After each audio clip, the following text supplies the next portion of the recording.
Hi, I'm Tim from the Marathon Mates. Are you wanting to run further with the aim of one day stepping it up to a half marathon distance, but you're not really sure on what to do to get there? On this episode, we'll share our tips to help you advance your running and to help you achieve your goals. Our tips will go through everything from how to train, what gear you need, and what food and nutrition you should be eating. Whether you're running and walking just once a week at Parkrun or you're comfortable pushing out 10Ks and beyond, our tips will help take you to a next level. We know a few things about running. We are the only podcast with 4 6-star medalist co-hosts, and this is the Flying Runner podcast. Are you ready to run? Let's go. Welcome to the thrilling world of the Flying Runner, brought to you by the Marathon Mates.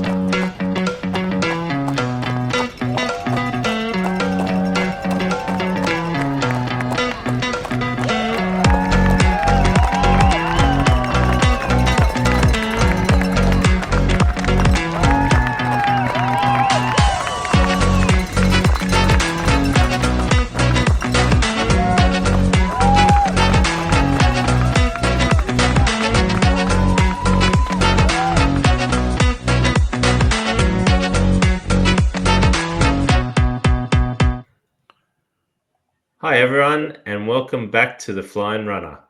I'm Tim from the Marathon Mates, and this is episode number 96.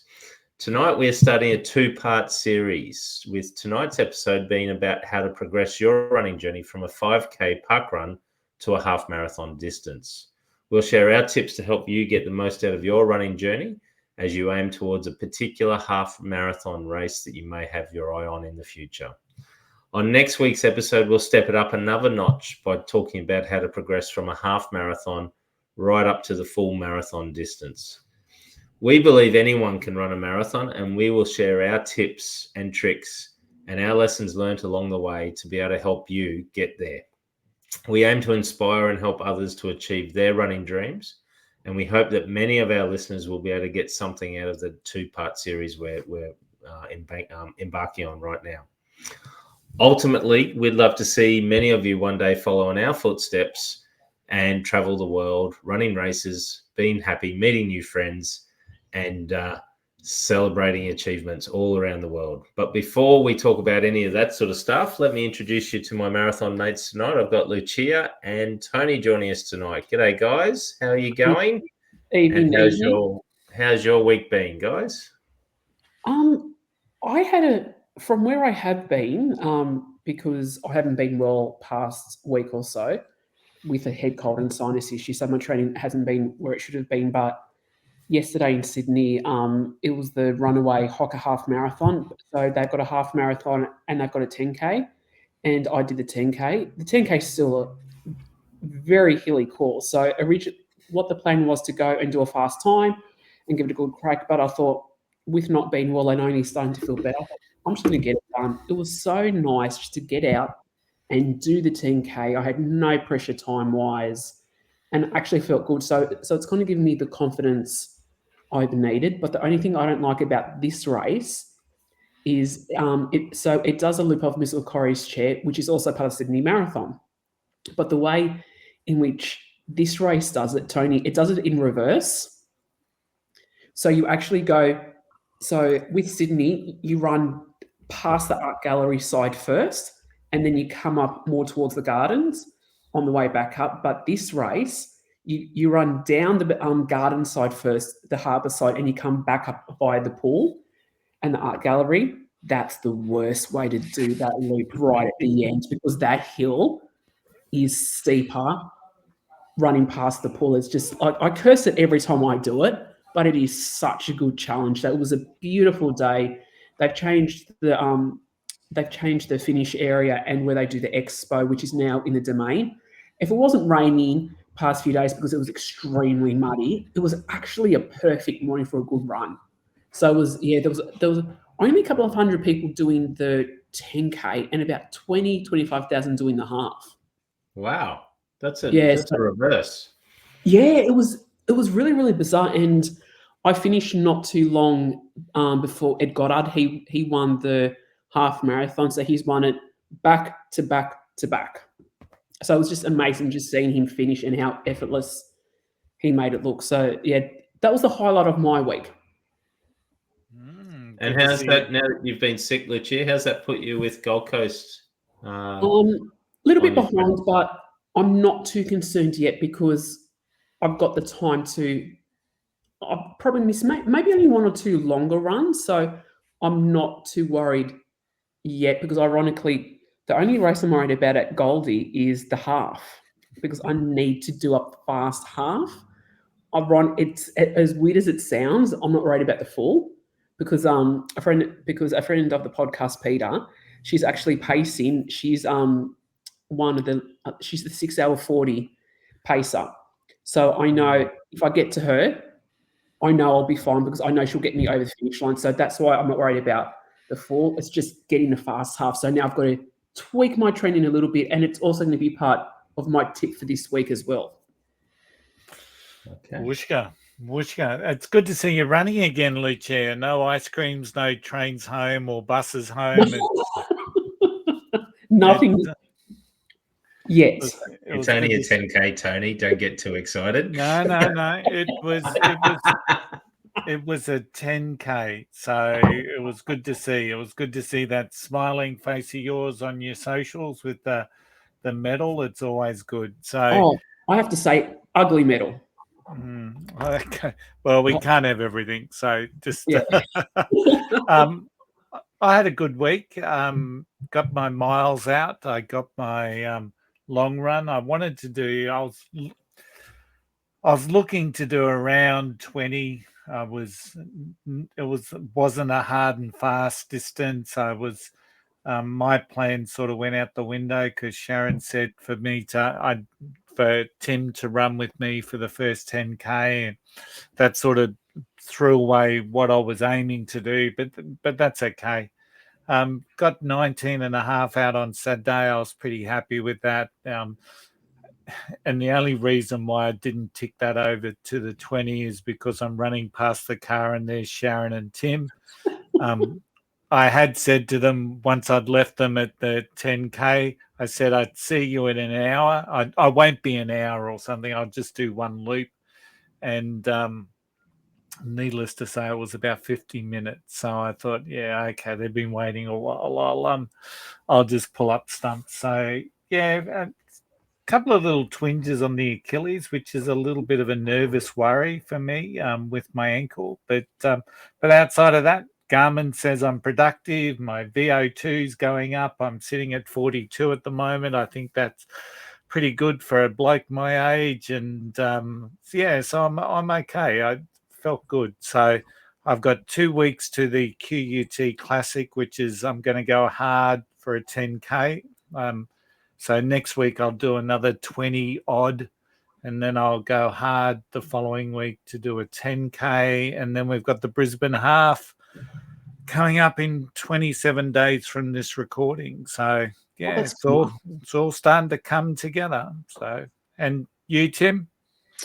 I had a different weekend. I had a 50-kilometer weekend. So on Friday, I stayed home from work, and I'll tell you about that in a second why. But so in the morning, I knocked out 25Ks. I felt really good. I thought I'll keep it around 6-minute pace, and I came in around 5:45, 5:48 or something like that pace. So for the 25Ks, and it was probably the most consistent and even and fast that I've run for some time, and I just felt really good. You know, one of those runs where you could have just kept running at the end of it. You didn't really feel the fatigue. Everything just felt really good.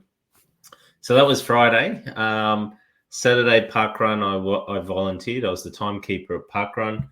And so then, Patrick, our son, said on Sunday, let's go for a run Sunday morning, Dad.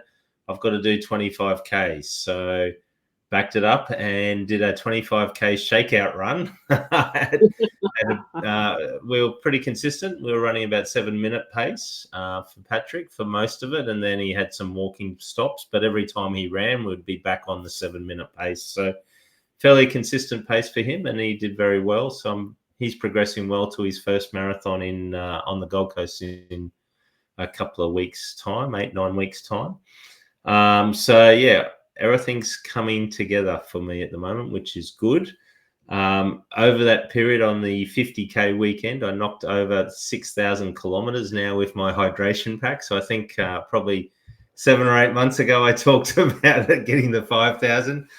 It's now at 6,000 kilometers. It's my friend. It sits on my shoulders and it sits there the whole way around on all my long runs. So 6,000 kilometers for a camelback. So, it's got some durability to it. So that's that one. I mentioned, or maybe I didn't mention, but I mentioned before that on Friday, I took the day off work I was actually on carer's leave. So Tara, she's not with us tonight, as Lucia and Tony know, but for our listeners, Tara's had some surgery during the week. She's had a pacemaker fitted for a dodgy heart, and she's seen some instant benefits from that straight away. So she's out of running for probably the next 4 to 6 weeks, but she's noticed some improvement in her ability to breathe and ability to hold and maintain a standard heart rate. So she's feeling energized. She's feeling good. This will help her longer term with her own health as well. But from a running perspective, it will no doubt help keep some pace there as well. She's got a very own pacemaker. So I think she's mechanically advantaged, I think, on her future running. What do they call that? Mechanical doping, I think they call that, don't they, in other sports, where you put mechanical devices in there. So maybe she's a mechanical doper. But that is fantastic to hear that it's all gone well. Yeah. So probably this week and next week she won't be on the recordings, but she's just resting and taking it easy. And she did do a 2K walk very slowly today, but she got up 3-4 days after surgery and she's gone out for a 2K walk, albeit very slowly, but just enough to test the legs and take some of that itchiness out of there, wanting to run. So she does want to get out and run again, but that's where she is. All right, so that's that, guys. Now it's that time of the week where we talk about the news. What's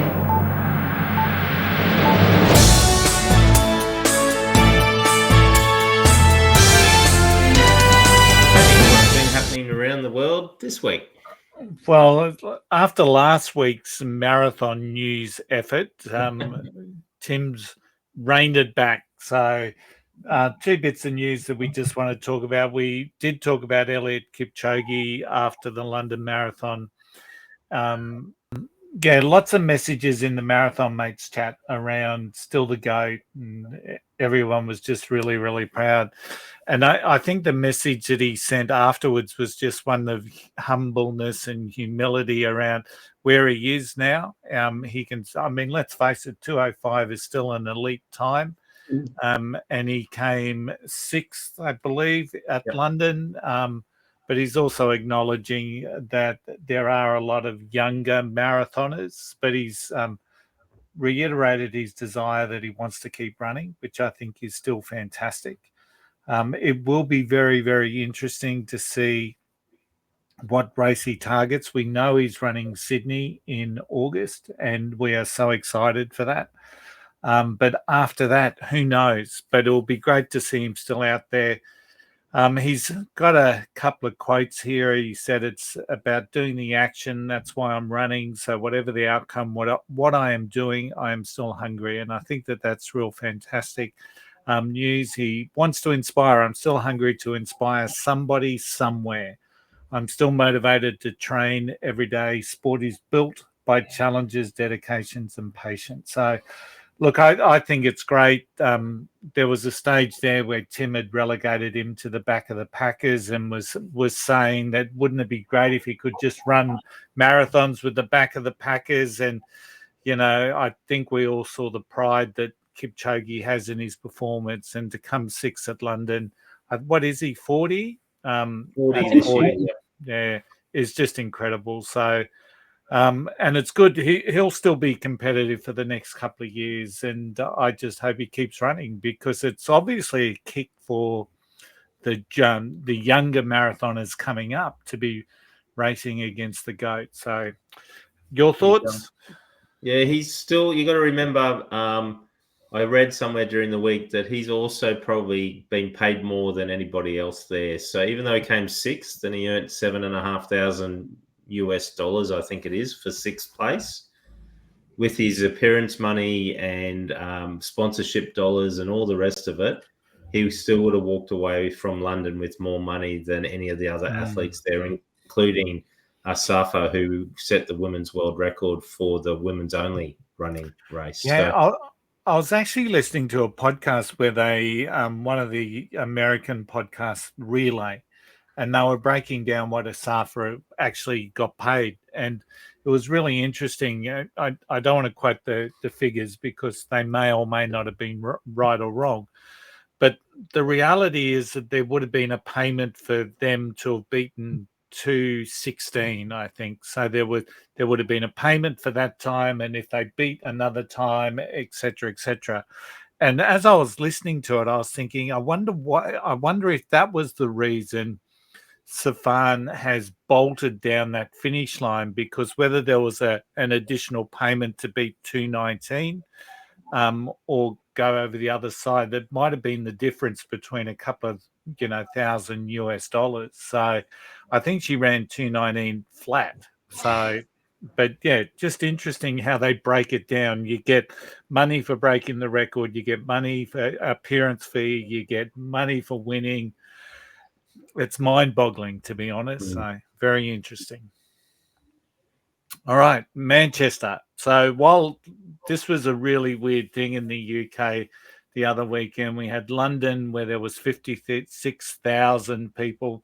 What was it? 56,644 or something official something like that. finishes. They set a new world record, but Manchester Marathon was also on at the same time, which is ridiculous, to be quite honest. But next year it goes back to being a week apart. So, and they had 36,000 runners taking part. So when you think about it, almost 100,000 runners in two marathons, the biggest single day of marathon participation in the UK. So, and sorry, and I don't think I'm wrong, but I think Manchester and London are run by the same company as well. Yes, they are, and so's Brighton. So pretty much they're all coming in under the banner of London Marathon event. So over 140,000 supporters lined the streets of Manchester. Manchester's going up in reputation. It's I've heard a lot of good things around the Manchester Marathon. And 110,000 people tuned into the live stream. So there's a real market out there for live stream. So Josh Griffiths won the men's race in a time of 2:16.56, and Tessa McCormack won the women's race in a time of 2:34.53. And the other thing that Manchester, and I guess all the UK marathons do really, really well, is that Manchester raised over £4 million for charities. So next year, I think it's the week before the London Marathon on April 19. So I think it's great to see. If you miss out on London, you sign up for Manchester. Thoughts? I think it's a very good idea, because I think at one point they even, when you apply for the ballot, I think you could have said that if you were interested in Manchester. Yeah, I wonder what happens when they get more people at Manchester than they get at London, if that's possible. Oh, Manchester would have to almost double, but yeah, it's possible. Yeah, it's interesting. It will be a very interesting scenario, because I don't know if London can fit. I mean, you'd think London's going to max out at around 60,000.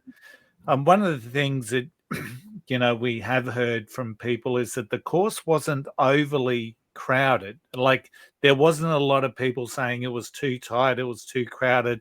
Unlike Berlin last year when they got the record, everyone was saying how much compressed the crowd was. We didn't seem to get that feedback around London this year. So interesting. So last piece of news is, of course, the London ballot, the Reject Club. Let's just call it that. 1.1 million entries into the ballot this year, and 17,000 runners will be chosen from that. So that's our yearly rejection notice, Lucia, isn't it? It's all a bit of fun. It gives us a little bit of social media banter. And I tell you, I'm convinced I'm getting a spot. It's like this year is my year. 100% convinced. That's an increase. I think this year was about 800,000, wasn't it? So Yeah, that's an increase of 300,000. Yeah, it was close to 800 because I remember when I applied for the ballot, as I do for the past 8-9 years, I posted on social media, like saying something like, "Oh, waiting for my annual rejection." I actually had people send me messages, "Oh, all the best of luck, have positive thoughts," and I'm like, I don't have the heart to say I've got more chance of winning lotto than I do of getting into London. Yeah, only about 1.5% of the field of the ballot entries will actually get through. So, what's that? 98.5% of people will not get in. They'll get a rejection letter. Yeah, and I noticed we got an email today from Travelling Fit around their packages for London. So, if there's any Australian runners out there that are keen to do London 2026, I'd probably act pretty quick and get onto one of the travel companies because they are going to have limited entries. So, Tim, that's the news. Thanks. So, and I guess if you do the Travelling Fit Tour next year, you can listen to this episode, learn how to do a half marathon, step it up because you've got 12 months into London Marathon next year using our 2-part series, which we're about to start part 1 of tonight, which is how do we step it up from a 5K parkrun or thereabouts to a half marathon, 21.1 kilometers. It can be really daunting stepping it up, but I have to admit, I love running half marathons. I really enjoy them. I think for me, they're the perfect race distance. They're a challenge, but training-wise, you only need to run for about 2 hours on your long run for a training run. The distance is achievable even if you're walking it. It's not that far to walk or run 21 Ks.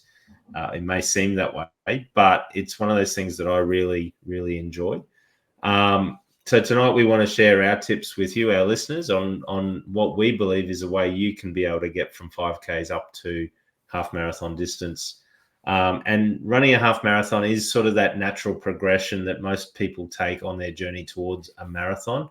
I know for Tara and myself, that's what we did. We never really intended on ever running marathons. We stepped it up to a half marathon first, did that for a couple of years, really enjoyed it, and could never, ever think about turning around at the finish line and going, now I've got to go run that distance again for a whole marathon. But we did, and that became our progression. But what about you, Tony and Lucia? Was that your natural progression as well, to go from a half marathon to a marathon, or did you just jump straight up to the marathon distance? I probably didn't do it the wisest, so I'll save my story from going from half marathon to marathon for part 2, so I won't go too much into that. But I think looking back at my journey, I started off doing like a lot of 5Ks, 10Ks, and then I'm like, oh, how hard can it be to do a half type thing? I think looking back at my journey, I think I would have done it completely differently because I think there's more tools available to people now, and it's worth doing your research. So I think I went from doing a 10K, I did a lot of 5s and 10s, and then I think I maybe gave myself maybe only 2 or 3 months, which normally wouldn't be so bad to train for a half, but I think looking back, I would have done more longer practice runs before actually doing a half marathon race, and that's one thing I didn't do. But I think probably one thing I would recommend is for your first half marathon, choose a race which you know is going to bring you happiness or joy. Which for me, my first half marathon was the Melbourne Half Marathon, which is in October. Well, the one that's in October, because the one thing I love about that race, it finishes with a loop of inside the MCG. And if you know you have that coming, it gives you that second wind at the end just to get you across the finish line. Yeah, we started our running journey with the aim to run the 2018 New York Marathon. And in between that journey, we ran 3 halves. So we ran the Gold Coast, the Sunshine Coast, and there was a series called the Twilight Series, and we ran that half as well. So on that journey to the marathon, we ran 3 halves as part of that journey. But, we had no idea what we were doing. I had a thought that once we started training, I'd just add a kilometer every week until I was running 50 kilometers. So I just thought that's what you did. So I wish we had a podcast like this one that would teach us what to do, but we had zero idea. Yeah, and I think most people do. Tara and I had zero idea as well. There was no one around to train us. I guess most of us come into running and we're doing a 5K park run, and it's foreign. A lot of the people at Parkrun are 5Kers, or you might get into running and run a few laps around the block, and it's just you and your dog or whatever running the block. You don't really know how to move it forward. You can do your research, you can look at influencers on YouTube, but you don't know what you don't know. And even those people on YouTube's and other ones may not give you the right advice. So yeah, for us, it was that much the same. When we first started, it was a suck it and see type approach. Our first one was Gold Coast in 2015. And for me, my mindset was I've got to run the distance, or I've got to get close to that distance in my training, which is probably the number one mistake that most people make. You don't need to run 20 or 21 Ks in training for your very first half marathon. I think, most of the training plans and most of the people that are in the know, and if I was back there doing it myself again, I'd probably only run to about 15 Ks in my training on a long run now. You don't really need to do the full distance because adrenaline and everything else will kick in at the end. And that's what I found doing it. Now, guys, before we keep going, I know people will listen and then either tune out or whatever, but Lucia, you've given us a single piece of advice, which is, choose a destination event, make it special, have a special finish in there. I totally agree with that. Go for something big and wonderful for your first half marathon to make it memorable. My bit of advice that I have to people is, have a go. Stepping it up may seem daunting, but have a go. What have you really got to lose? Take your time with it, step it up, and back yourself on the challenge. That's probably my biggest advice. Tony, have you got anything else there? I think the big thing is just to understand your time frame as well. So you can train for a half in a 8 weeks or a 12-week program. So just fully understand you got 12 weeks to prepare yourself. If you're setting out on a 12-week, I would encourage people to have a pre-week before the 12 weeks so that you're organizing yourself. And you'd also be just setting yourself that there's the biggest thing I think is just understand your timeline. Just you've got 12 weeks. It's a gradual build. Don't go out too early. Too hard too early. Because I think that's going to be more of a detriment to you. So you got 12 weeks. You want to build it up. If you're doing a 21K, you are going to get to about that 15 or 16 in part of your training runs as your long run, and that will get you through your first half. Yeah, 100%. Maybe not so much the pre-week, but anyway. All right. So I guess the first thing, and the way I'm going to work through this is in sort of a logical sequence of how I think. But the first thing is around building a base. And I think that's probably the first thing that runners who are doing a 5K park run or a 10K run round the block once in a while need to realize is you need to build a base. Going and doing 1 or 2 runs a week over 5Ks is not going to sort of cut it. So, guys, first, I guess, Lucia, what is a base and what does it look like? And secondly, what would be your recommendations? And then following on that, Tony, any advice you've got for building a base for our runners? So over to you, Lucia. What is a base and what does it sort of look like for people? So best way in which I would describe a base, think of it as a Lego set. So Lego, you've got your pieces and you're building that Lego structure. So piece by piece. So and that can be transferred into the running sense. It's like building up your Ks slowly at a time, because the golden rule is you shouldn't increase your Ks for your long runs, no more than about 10% per week. So one thing that I would recommend for people thinking of doing their first half marathon is use Parkrun as a good indication as to how you're going in terms of, am I getting faster? How are you feeling? So I'd recommend doing a couple of 5Ks for maybe a month or so, and that's if you're brand new to running, just to build the confidence as well, thinking you can do it. Because ultimately what you don't want to do is you don't want to lose confidence in your ability. And so starting off slowly and basically just putting those blocks one on top of another, and that will get you to the half marathon. So I'd probably go from 5K to 7 to 10 to probably 13, 15, 16, because Tim, as you said before, really for a half marathon, you don't need to go any further than about 16, 17 Ks, because it's that misconception that in training that you've got to run the full distance, because you've got to keep something for race day. And then when you're doing the training as well, for the slow runs, which we've talked about a number of times, you're meant to go slow.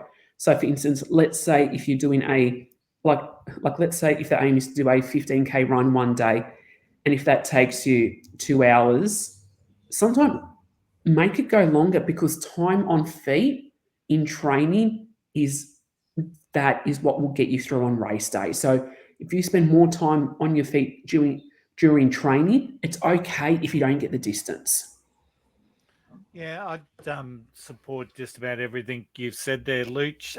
I think if you're already doing a park run and you've made that call to get out there and start training for a half marathon, potentially you could even just be increasing your long run distance by 1 kilometre a week. So 6, 7, 8, 9, and just gradual build up. And it's really important to safely increase your distance, because your body gets used to it and builds resilience to the additional distance as you grow. So conversational piece 100%, and just time on feet. You've said a lot of good stuff there, Luch. Yeah, and sort of, Luch, I guess it goes into my next question as well around training plans, but how many times a week would you need to step it up to be able to run a half marathon in your training plan? Would it 1 or 2 times cut it, or do you need to do more? Probably to start off, the similar concept as to building the base, building how many times you run a week, because you don't want to go from running once a week, 1 week, and then 4 times next week, because that's when you're going to open yourself up for injury. So what we know, I'm not a normal runner. We know I do things a bit skewed. So don't do what I do. Like, I have done half marathons sometimes on training twice a week, not the best thing.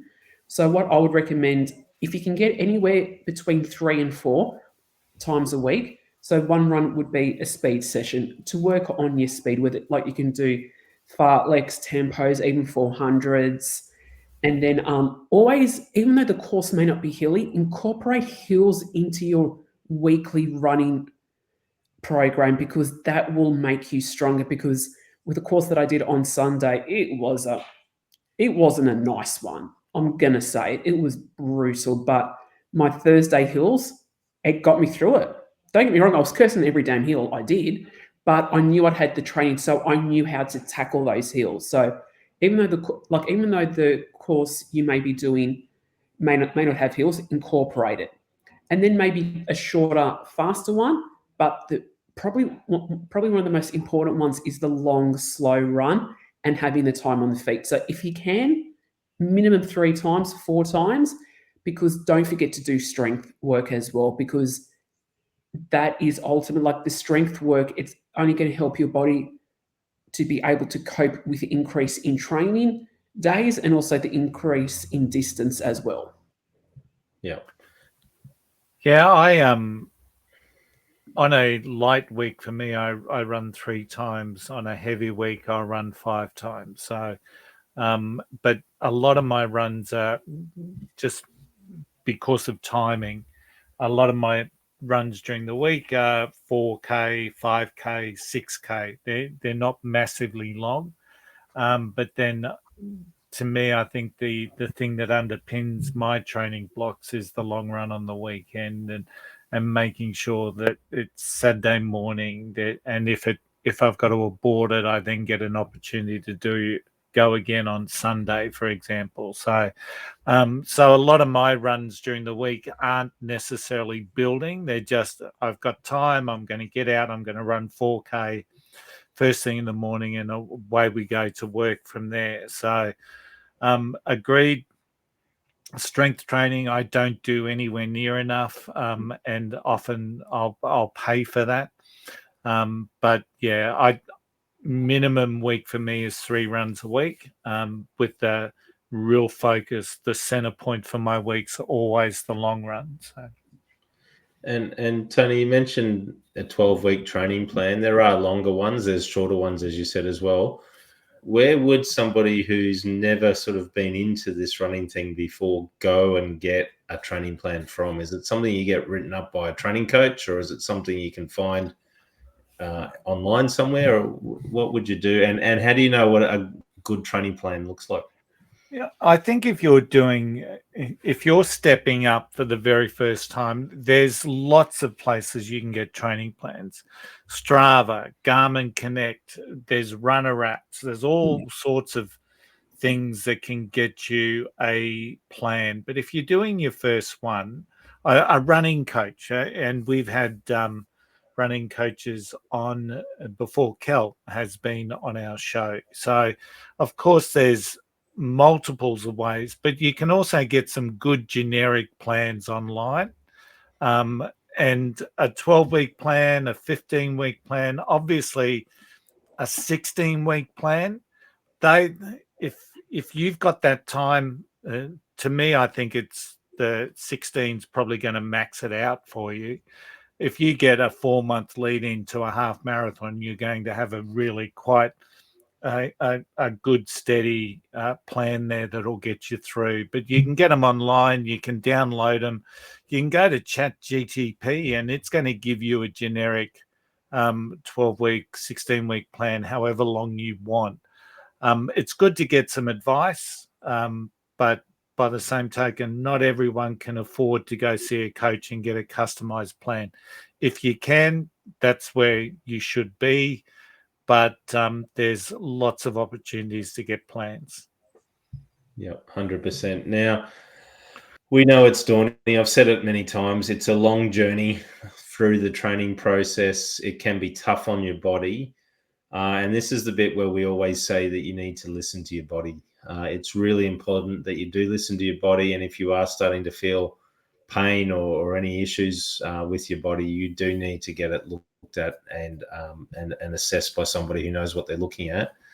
But Lucia, what sort of advice is there for our listeners around listening to your body? What would you recommend for our listeners who are stepping it up to the half marathon training program? Don't forget to have rest days, because it's amazing how important a rest day can be. Like, that doesn't mean you don't have to do like anything altogether. Even if you just go for a nice walk or even like a spin class or something like that, but your body needs time to recover, because we aren't elite athletes. Our bodies aren't conditioned to do the volumes of the elites, and it also helps with injury prevention as well. So I try if I'm following my training plan, which sometimes I go off course, I try and have at least 1 to 2 rest days a week, and I've found that that's really helped with my body. And also, and probably when you're starting out, alternate the days in which you do your running. So if you run Monday, do something like maybe strength Tuesday, run Wednesday. So try not to do your runs back to back. Again, it allows the body a chance to recover as well. And by making sure you've got, like, we can't stress this enough, a good pair of shoes. Because if you're doing stuff at the gym, and running, don't wear the same pair, don't wear the same shoes, because gym shoes aren't designed to be running shoes, and running shoes aren't designed to be gym shoes, because investing in a good pair of shoes, again, will help also prevent injuries as well. Yeah, rest days. Rest days. I love my rest days. Monday's our rest day. And today was a great day because it was also a public holiday day. So it was very much a rest day, watching some movies with Sharon. So that was really cool. Massage is a good thing. I don't get massages anywhere near enough. And once again, I won't make an excuse. I just don't do them enough. Nikki, and Nikki and my massage therapist would agree. But yeah, water, nutrition, it's all really, really important. But that's also part of your training plan, to make sure you're fine tuning some of that. So you can drink too much water, you can drink not enough water. So it's about trying to find that balance. What gels work, what gels don't. So all of that can be sorted out while you're training. It's better to abort a long run because the gel you just chopped down, chunked down, didn't agree with you, than it is to do it on race day. So there's lots and lots of things, but I think rest is probably one of the most important ones. And when you start running, you may not feel that you're being productive by having a day off. You're being very productive by having a day off, and that's just all part of helping your body repair and recover and refresh. Yeah, and we did a whole episode on rest and recovery back on episode 49. So if anyone's interested in learning a bit more about rest and recovery and the importance of it, definitely go and listen to episode 49. Now, we've talked a little bit about gels. Again, we have a whole episode on gels, episode number 88, around gels and nutrition, gels, and gels. But it is a tough one because this is the first time a lot of runners will start to be introduced into the world of nutrition. And particularly on-course nutrition, getting the right gels, getting the right electrolyte, and matching it to the one on the course that they may have there.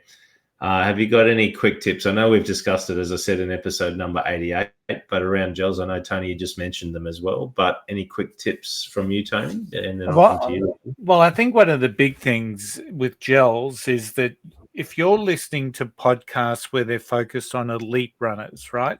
So an elite runner is going to run a half marathon in just a smidge over an hour.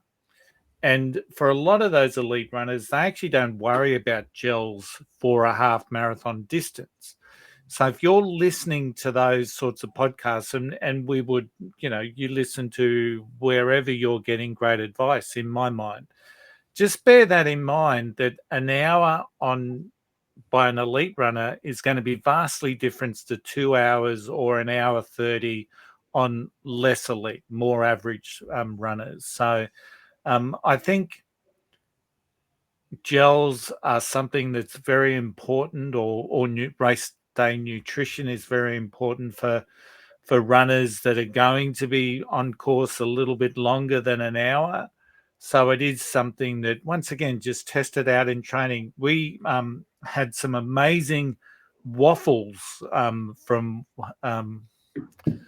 I've forgotten it. It's like a Swiss product, and it's fantastic. And we want to get some of that and start trying that, because we tried it outside of a run, but now we need to test it and trial it inside of a run, and that's a really good piece of nutrition. So there's go out and have some fun with it. Understand how you're going to carry them. I have mine. I don't use gels. I use blocks, and they just go in my pocket nowadays, because I always used to carry too much, Tim. I don't know if you and Luch have ever got into that.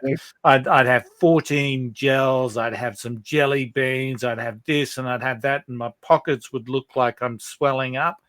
And then after the race, I'd look at them and say, well, that was a waste of stuff, because you hardly eat any of it. So just trial and error, just have some fun with it. So yeah. And the chair, any other advice? Very similar to what Tony has said, but what works for one person won't necessarily work for you. So, and really just to echo what Tony said, that's the purpose of training. Try things in training because it's the golden rule, and we've said it a number of times on various episodes.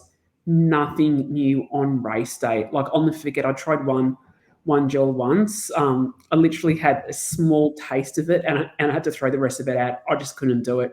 So it will take time for you to find the one that works for you. And we aren't saying that gels will work for everyone. Like my normal race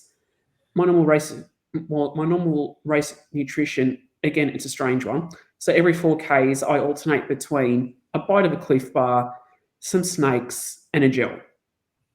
But now I'm thinking of changing up maybe for Goldie. We'll see. But I won't try a new method on race day. I'll try it before. So yeah, so it's and also get feedback from fellow runners you may know, like what works for them, because the best source of information is from people who are currently doing it. Because it's like I've learned so much from Tara, Tim, and Tony, and other running friends as well. It's trial and error. Yeah, 100%. And I guess just to put you guys on the spot, how many gels do you take on a half marathon? I know for me, I only take 2, one at about 7 or 8 Ks and one at about 15 Ks. And that's when I'm going, fair old pace. But what did you guys take normally? I'll probably get away with 1. But I've got snakes and other stuff as well that I take. Yeah, I'll take some red jelly beans with me for a half, and I take a pack of my blocks. I think it's about 90 grams, the whole pack, and I'll just take 2 of those little blocks every 5K. So, and that's whether I'm running a 5, a 10, or whatever. The only race I don't really have anything to eat is a 5K. So, just getting in the habit of it. Every 5K, 2 little blocks in. I chew them up and then spit out the dregs. So.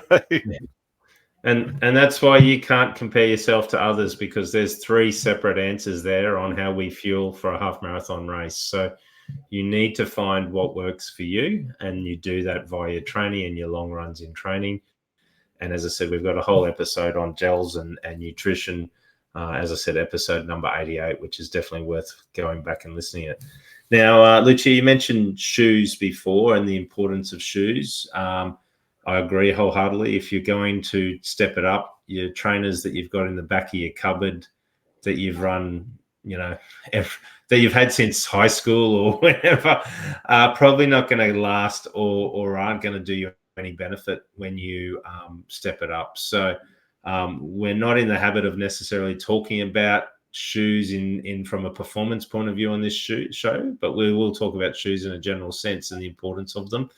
But what other things, as well as shoes, and what sort of things we need to know of there with shoes, what other things do we need as well, Lucia? Do I need my backpack or anything else to run a half?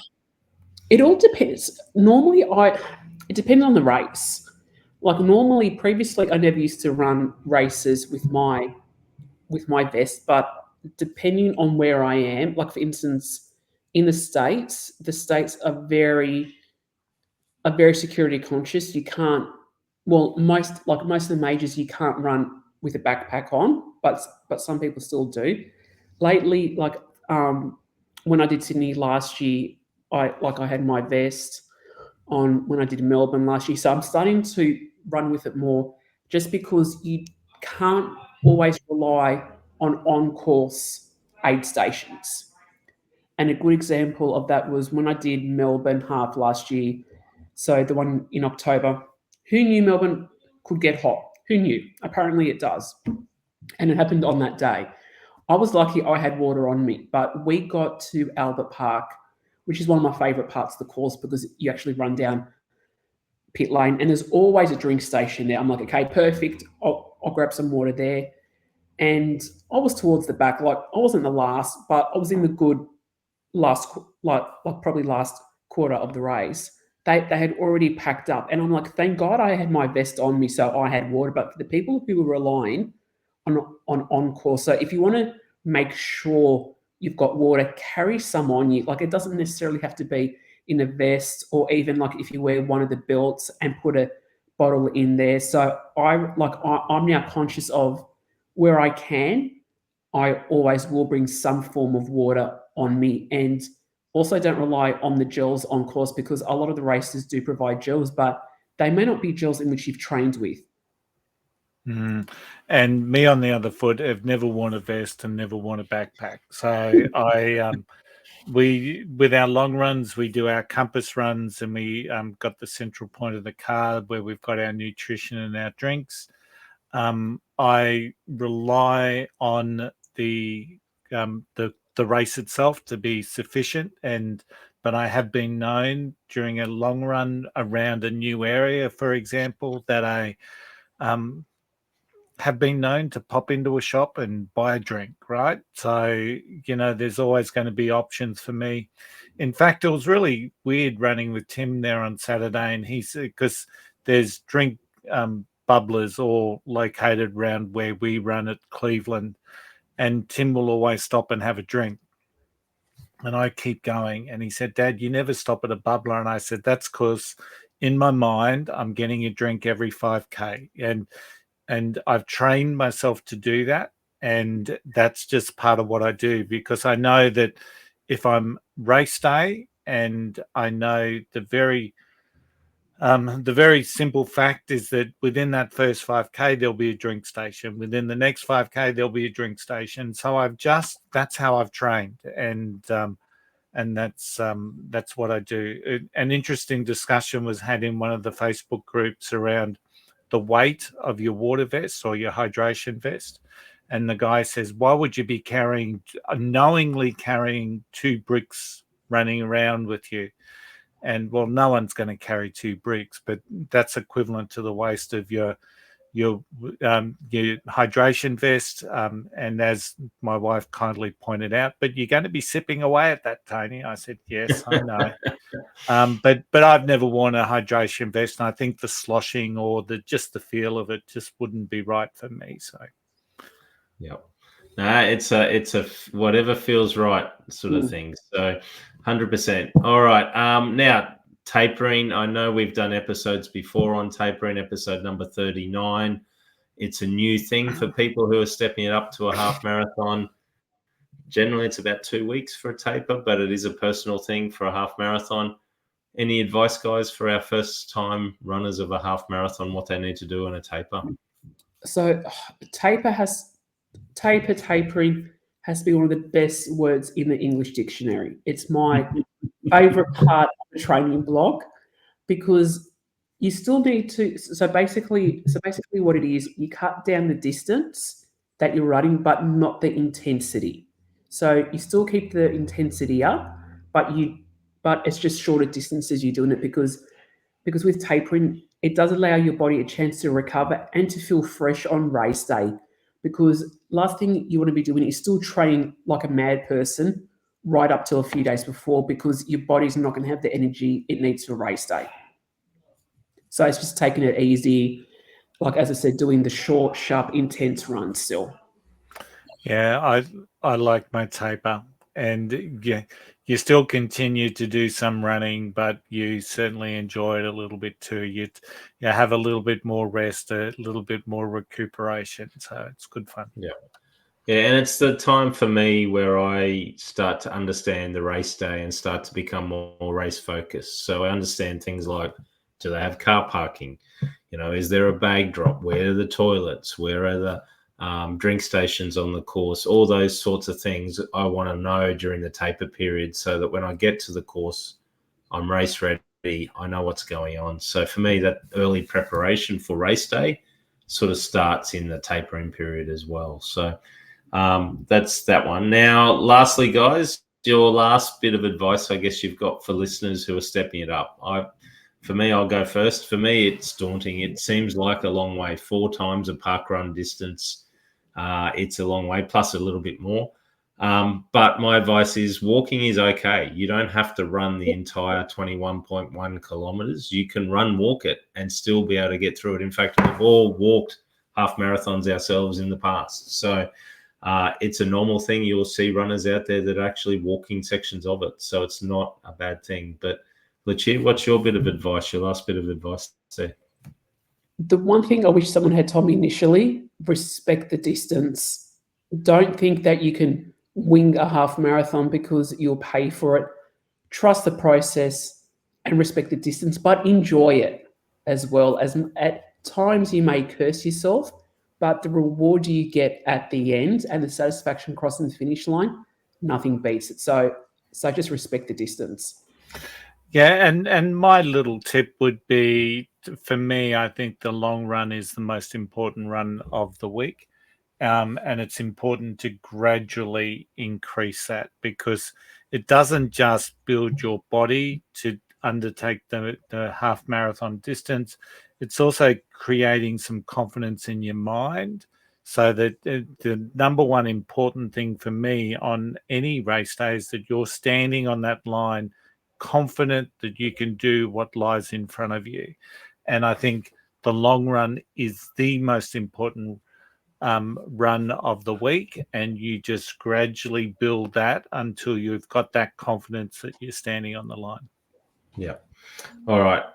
Thanks for that, guys. Now, just one last one, just to get the juices flowing for our listeners, and this is putting you guys on the spot because I haven't put it on the run sheet tonight. Your favorite half marathon that you've run before? I'll start with you, Lucia. I'll put you on the spot. Okay, probably for me, it would be the Melbourne Half Marathon in October, because I love finishing inside the G. Nothing beats it. Love it. I think I do, but I'll leave mine till last. Tony? I'm going to say Sunshine Coast, and I love the Gold Coast half, but and I haven't done the Sunshine Coast for a couple of years, to be honest, but it was always my favourite because I was a kid that grew up in Maroochydore, and it's always good to run along Bradman Avenue and down through Cotton Tree. We used to live at Cotton Tree, and it just brings back such positive memories of my time there as a little skeg down the coast. Up the coast. And I'm going to pick the Disney World Half Marathon on the marathon weekend, the Dopey weekend. It is just a different level, and I knew you wouldn't have got that one, actually. And the other one that I would recommend is the Queenstown Half Marathon on their marathon weekend in November as well in New Zealand. Destination locations to go to. It's a big event to go and do your first half marathon. Why not go and treat yourself to a nice big destination, a big celebration, and really make a big song and dance about it. So they're my tips. Now, thanks, guys. That's a wrap on this segment. I've had a lot of fun discussing the topic tonight. Hopefully, we've created a bit of self-motivation for some of our listeners who want to step it up and go and try the half marathon distance. As I said earlier, this is part of a two-part series. Next week, we'll talk about stepping it up to the full marathon distance. But until then, we always get a tip from Lucia when I'm hosting. So, Lucia, what is your tip this week? So my tip this week, it's about being adaptable in your running, because at times life can throw things at you, and it's okay if you have to change. So couple of examples. As I said earlier, I've been sick for the past week, nearly 2 weeks, had a race on the weekend, and originally I wanted to give it a good crack, try for a good time just to see where I was going with my training, but that didn't happen. But I still went out and I got it done. I didn't focus on time. I just wanted to finish. Yes, it was a struggle, but I adapted on the parts of the course. Like times I went slower if I was feeling I was struggling. So it's okay to adapt your training and your race, and very similar with Tara. So Tara now, she has to adapt her training, and she went for a walk today, which would have killed her, but it's about being adaptable, because running will always be there, but you won't always be there. There's always going to be another day to train. There's always going to be another race. So it doesn't matter if things don't go to plan. It's about being okay with that and working, and also working within your means. So just being adaptable in your running journey, which will also translate into your life journey as well. Yep. Good advice, Lucia. Very good advice. Thank you for that. Now, Tony, before we end the episode, what is happening next week? I think I've already said it, but Tim's already said it, so there's not much else to say. It's the second part of the two-part series, and we'll be talking about how you go from half marathon to the full marathon. Lots of really good stuff that will be relevant of what we talked about today will also be relevant again next week. But we'll share our knowledge from the years of running that we've had, some of the highs, the lows, and all of that stuff. They're stepping up, dealing with injury. You are more likely to be prone to little twinges and niggles as you start to step up the distance. So the marathon is a whole other challenge. Let's face it, 42.2 kilometers. And it does create a lot of anxiousness, anxiety for people doing it for the first time. So as we keep saying, we are the only podcast with 4 6-star major marathon medalists. So we do know a little bit about running these things. So as usual, it's going to be a great episode. Thanks, Tony. And that concludes the show for this week. We've had a really good time. I've had a really good time discussing it tonight. And I know Lucia, looking at her smiling face, she's the same way. So I'd like to thank you guys for joining me tonight. And as I said, apologies for Tara, who couldn't join us. And it's been good sharing our memories and our tips and tricks to get people into this fantastic sport that we love. So thanks, guys. Now, we love making these podcasts for you, our listeners. Your feedback means the world to us. So like, comment, or message us on Instagram, Facebook, or Messenger, or email us at happyrunning@theflyingrunner.com. If you've got any tips, we'd love to hear them. And if you've got any suggestions on how you can step it up from 5Ks to a half marathon, or even tell us what your planned half marathon race is going to be, we'd love to hear it. You can also watch this episode on Spotify and YouTube, and you can listen to it on most major podcast platforms, including Apple, Amazon, and others. Remember, every step forward is a victory. Lace up, hit the road, and we'll see you next time on the Flying Runner podcast. Until then, happy running. Happy running.